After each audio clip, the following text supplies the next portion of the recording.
है। उदयपुर का एक बार फिर से रुख करेंगे। उदयपुर बेहद अहम, जहां पर बाड़ेबंदी कांग्रेस की हो रही है, जहां बैठक भी हुई है और इंतजार हो रहा था संयम लोढ़ा के पहुंचने का। बता दें आपको, होटल ताज रावली पहुंच चुके हैं निर्दलीय विधायक संयम लोढ़ा। उनसे खास बातचीत की हमारे सहयोगी शिवेंद्र सिंह परमार ने, वो सुनते हैं। उदयपुर के होटल ताज रावली में कांग्रेस विधायकों की और समर्थित विधायकों की बाड़ेबंदी चल रही है और जिस दिन से यहाँ बाड़ेबंदी शुरू हुई है उस दिन से एक चेहरे पर सबकी नजरें टिकी हुई थी, वो थे संयम लोढ़ा। देर से ही सही, लेकिन संयम लोढ़ा बाड़ेबंदी में शामिल होने होटल ताज रावली पहुंचे हैं और सबसे पहले फर्स्ट इंडिया के साथ मौजूद हैं। थोड़ा समय लगा लोढ़ा साहब इस बार आपको आने में, इंतजार कर रहे थे लोग कि कहाँ रह गए लोढ़ा साहब? नहीं, ऐसा नहीं है। 31 को मैं मुख्यमंत्री जी के सरकारी निवास पर दिन में उनसे मिला था और रात को जो तीनों प्रत्याशियों के साथ निर्दलीयों की बैठक हुई थी उसमें भी था।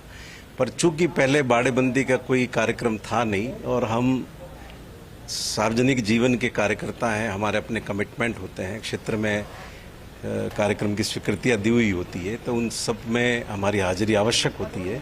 तो मुख्यमंत्री जी से और प्रदेश कांग्रेस कमेटी के अध्यक्ष जी से, दोनों से अनुमति लेकर के मैं सिरोही में था। आप ऐसे पहले विधायक थे संयम जी जिन्होंने उम्मीदवारों के नाम अनाउंस होने के बाद सार्वजनिक मंच पर कहा, ट्वीट किया आपने, मैंने पढ़ा ट्वीट आपका, कि बड़ा निराशाजनक है कि तीनों जो उम्मीदवार हैं वो कांग्रेस ने बाहर से इंपोर्ट किए हैं। क्या अभी भी आप कायम है आपकी बात? देखिए, जिस दिन रात को निर्दलीय विधायकों के साथ में मुख्यमंत्री जी, प्रदेश कांग्रेस के अध्यक्ष जी और तीनों प्रत्याशियों के साथ बैठक थी, उस दिन भी मैंने इन तीनों प्रत्याशियों को खुद को ये कहा कि आपसे हमारे व्यक्तिगत संबंध हैं, लेकिन राजस्थान के किसी भी व्यक्ति को, किसी भी कार्यकर्ता को, नेता को राज्यसभा में जाने का अवसर नहीं दिए जाने का नुकसान हुआ है और लोगों में इससे नाराजगी है। सही में अभी भी आप अपनी बात पर कायम है? विधायकों में नाराजगी की भी बात है। जो बसपा से शामिल हुए थे 4 विधायक, वो भी काफी लेट पहुंचे। कांग्रेस के 2 एमएलए गिरिराज सिंह मलिंगा और खिलाड़ी लाल बैरवा, उन्होंने भी आने में देरी की, बयानबाजी भी की कि पार्टी में हमारी बातें नहीं सुनी जा रही, 1 साल से कोई पूछ नहीं रहा। क्या आपको भी लगता है कि विधायकों में नाराजगी है? जिस गति से काम होने चाहिए थे, ब्यूरोक्रेसी के कारण उस गति से विधायकों के काम नहीं हो रहे हैं। देखिए, आपको तो सब पूरा राजस्थान नहीं, पूरा हिंदुस्तान जानता है कि अशोक गहलोत जादूगर है, तो उनके जादू के प्रभाव में सभी वापस आ ही गए हैं और काम भी उनके पहले भी हुए हैं। मैं करीब 1998 में पहली बार एमएलए बन गया था, लेकिन जो विकास के कार्य माननीय मुख्यमंत्री जी ने इन 4 बजट में राजस्थान की विधायकों के कहने से किए हैं, हिस्ट्री में कभी नहीं हुआ।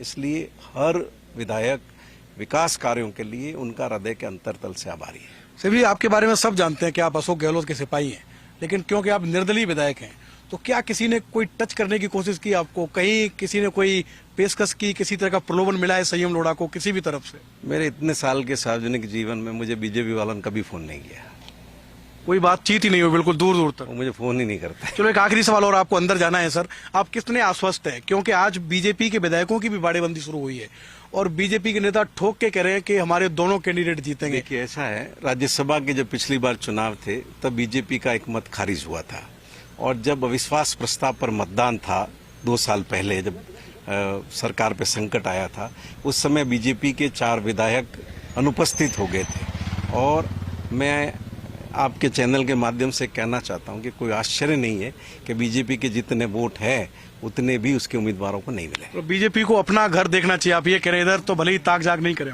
वो अपना घर संभाल लें, वही ठीक रहेगा। तो ये है संयम लोढ़ा, जो बेबाक राय रखने के लिए जाने जाते हैं और आज भी वो अपनी उस बात पर कायम है कि कांग्रेस को राज्यसभा चुनावों में एक उम्मीदवार तो कम से कम प्रदेश से रखना चाहिए था, इससे अच्छा मैसेज जाता। लेकिन उन्होंने ये दावा किया है कि मुख्यमंत्री अशोक गहलोत के कुशल प्रबंधन के चलते कांग्रेस के तीनों उम्मीदवार जरूर राज्यसभा पहुंचेंगे और बीजेपी को कम से कम अपने विधायकों को देखना चाहिए कि उधर कोई गड़बड़ी नहीं हो जाए। कैमरामैन इकबाल के साथ Shivendra Pratap Singh Parmar, first India news, Udaipur.